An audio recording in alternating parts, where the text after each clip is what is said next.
It's still icy out. Joy. And my blocking mats are in storage right now because I'm like putting off fixing up my sewing room where the blocks would normally be, and I've got to pack up a whole bunch more stuff, clear it out because we have to gut it to put in electricity. However, I'm in my room right now, which is also a project. We have wallpaper half off. We have a mess. We're living in disheveled for the long term. So if you ever see like craziness that looks like behind me, like where does this person live?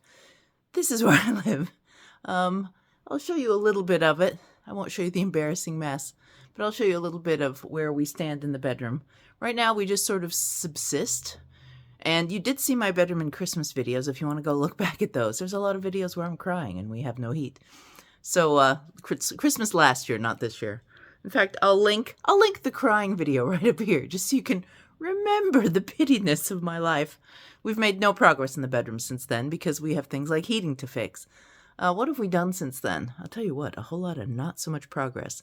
I normally, outside makes me happy, so I've made lots of progress outside. Inside, I think we did the living room last year. So we had help, but we put up wallpaper in the living room and painted it and pulled off all the wallpaper in the living room. Yeah, and then sickness and trips. The trips were great. They were so good. Anyway, back to the shawl. So the Rosita shawl is finished, and it's been sitting, and I should have popped back in on Wednesday, but I did not. Because, oh look, you can see up in here. See the being torn out wallpaper? It's been 2 years since we started to tear this wallpaper out, and then we stopped. Because we just didn't. We did not progress. We had to move in. We weren't moved in when we did this, and we expected to fix the house up fix the room up before we moved in, but then that didn't happen because we had to do it rather quickly. All right, so what needs to happen on the Rosita shawl? I need to hide my ends. I didn't do that. I just went, done, cast off, out, I'm finished. So I need to hide my ends, and then I need to block this shawl. And because my blocking mats are not in my possession, we're going to block it the old school way on my bed with towels. Now, you know, the reason this is good is that a lot of you don't have all that expensive materials. You can get them. I know a place. But you don't have to have them.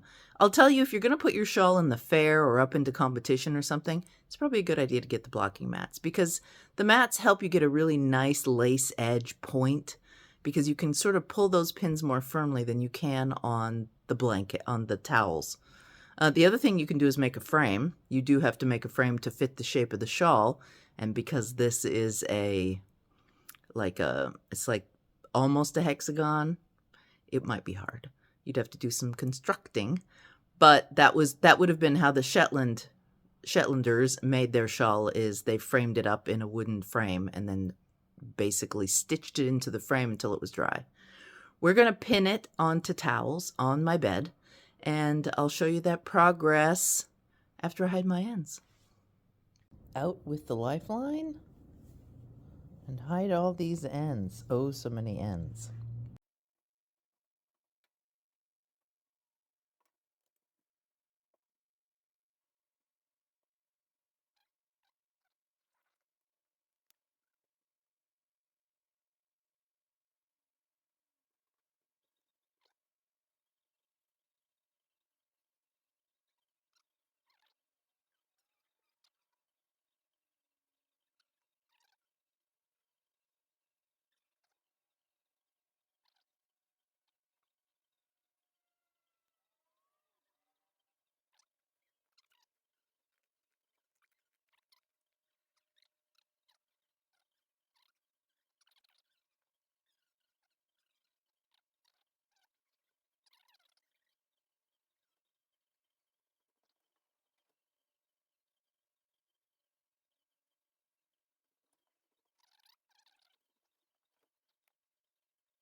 So you'll notice that when I have two ends and I had to join in a new piece of yarn, I knot my yarn gently. I do a soft knot, and then when I come back to hide the ends, I unknot my little overhand knot so that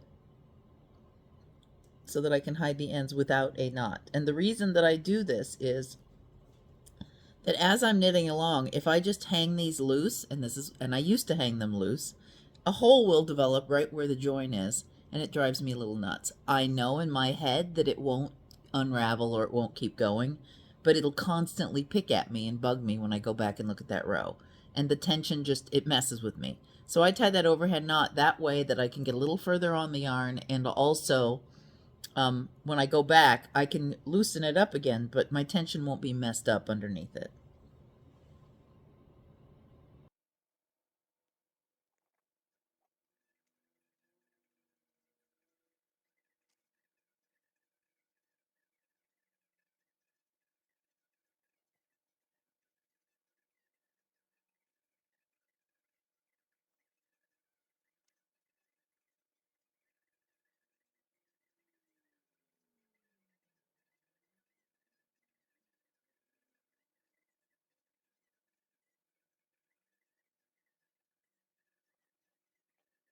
Now in the kitchen, getting ready to soak this in water. What do you do if your sink's a mess and you don't want to put your knitting in the sink?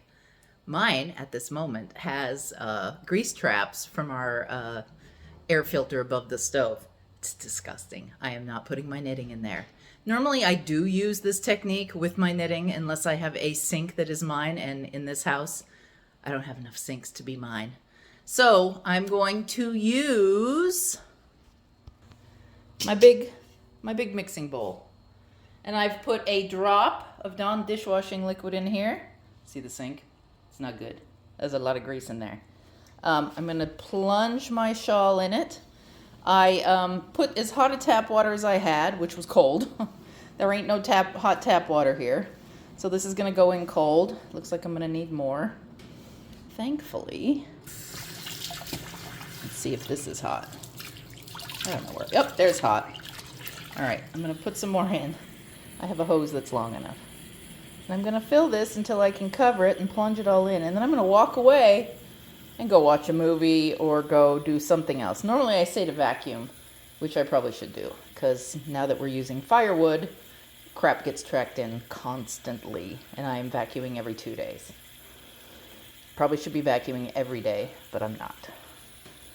So we're going to fill this up, plunge it in, and I will rinse this twice and then wring it out with a towel as tight as I can, because this baby's going on my bed for the rest of the day to dry.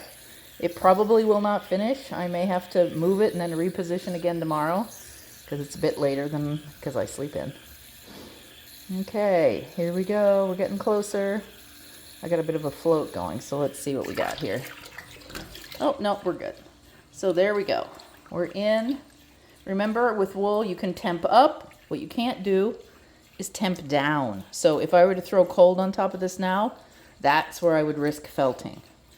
And if I agitate, some wools, especially alpaca, some wools you risk felting in the agitation process. I do want a little bit of agitation and a little bit of felting because I want those ends to stabilize in there. All right, there we go. It's wet. I'm going to walk away and go do something else. I said this before. Why wet blocking instead of steam blocking? Why? Why does it matter?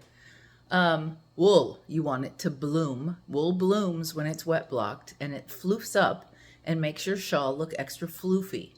2, to wash the grease from your hands and the fact that I've been lugging this around in a purse for more than a month, 2 months. It's been everywhere. It's been out in my lap. It's been in my bag. It's been on the floor. It's been next to my chair. It's been everywhere. It's been in a room where we were lighting a fire and smoke sometimes came into the room. All those reasons are the reasons that you want to wet block your shawl with a little bit of soap.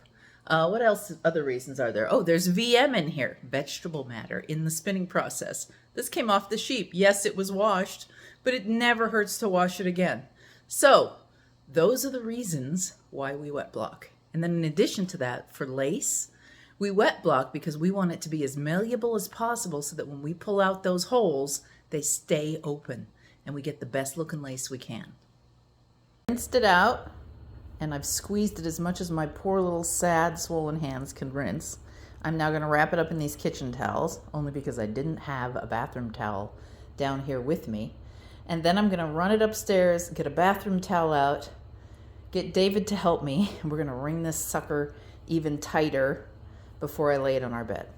I'm going to put this over the top and do a little wringing as I can as I go upstairs. But I need muscle right now. We're upstairs in my bed. I have pins.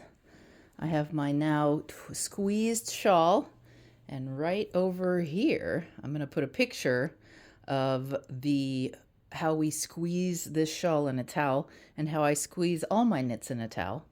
These are going to go back downstairs to the kitchen to dry. The squeezer towel is already hanging in the bathroom. I'm going to turn this right side up and probably do this sideways. And I'm now going to laboriously pin the neck and then stretch each section as far out as I can and then pin the points on this border, because that's going to be the most tedious part. I'll get back to you and to show you the end result. All right, we have a finished shawl pinned out. It was too big for my bed, so this is a queen size bed. Shawl was too big for it, and this is probably a reason why blocking mats are lovely. If I had my sewing room set up, I would have a cutting table, and I would have done this on the cutting table.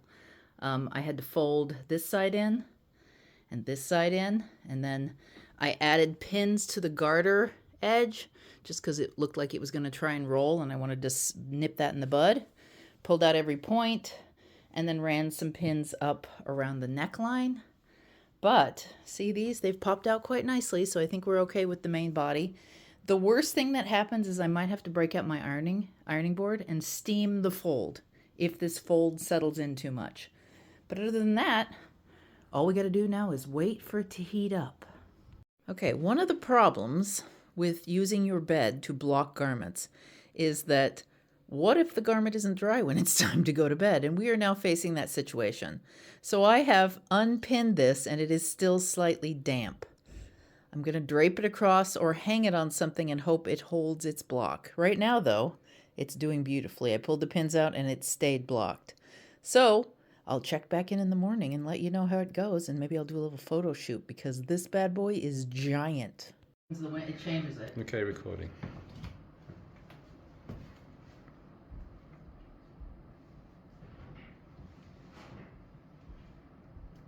Done.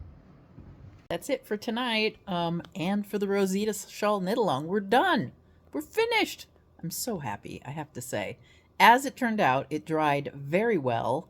I ended up moving it over and hanging it on some hooks that I have on the back of my door. And I was kind of hoping the weight would help, and it did. My block stayed just fine. It was really just damp. That is one of the joys of wool, is it dries really fast. I had it down. I've taken it since then to my knit group. I found 2 more ends that had not been hidden, so I had to go do that. I sat and did that during my knit group on Saturday.